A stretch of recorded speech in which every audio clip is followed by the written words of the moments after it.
আসসালামু আলাইকুম ভিউয়ার্স, কেমন আছেন আপনারা? আজ আমি আপনাদেরকে তৈরি করে দেখাবো ফুলঝুরি পিঠা। আর এই পিঠাটি উপর থেকে যেমন দেখতে সুন্দর, খেতেও ঠিক যেমন ক্রিস্পি। তো চলুন তৈরি করে ফেলি।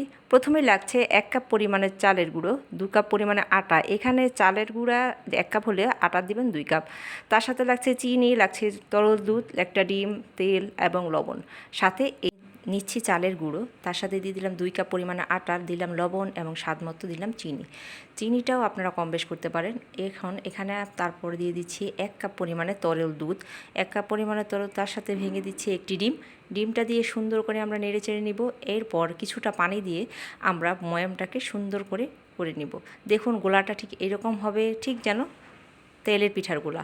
আগে থেকেই চুলাটার মধ্যে দস্তার করে দিয়ে রেখেছি এবং চুলার মধ্যে পিঠার শিকটাকে গরম ডুবো তেলে কিছুক্ষণের জন্য রেখে দিব। এতে পিঠাগুলো খুলে আসতে সহজ হবে।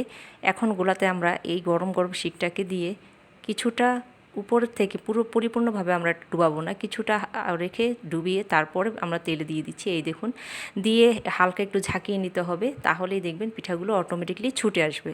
এই তো দেখুন হয়ে যাচ্ছে আমার। একে একে আমি আবারও দেখিয়ে দিচ্ছি। প্রতিবারই আপনারা শিকটাকে গরম করে নেবেন, এক সাইডে করে রেখে দিবেন।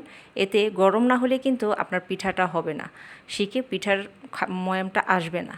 দেখুন কীরকম করে ভেজে নিচ্ছি আমি উলটপালট করে। এইরকম বাদামি রং না হওয়া পর্যন্ত আপনারা ভেজে নেবেন। এটা দেখতে যত সুন্দর, খেতে কিন্তু ততটা ক্রিস্পি। অনেক দিন পর্যন্ত এই পিঠাটা, প্রায় 1 মাস পর্যন্ত আপনারা বাসায় রেখে খেতে পারবেন এই পিঠাটা। তো তৈরি হয়ে গেল আমার মুচমুচে ফুলঝুরি পিঠা।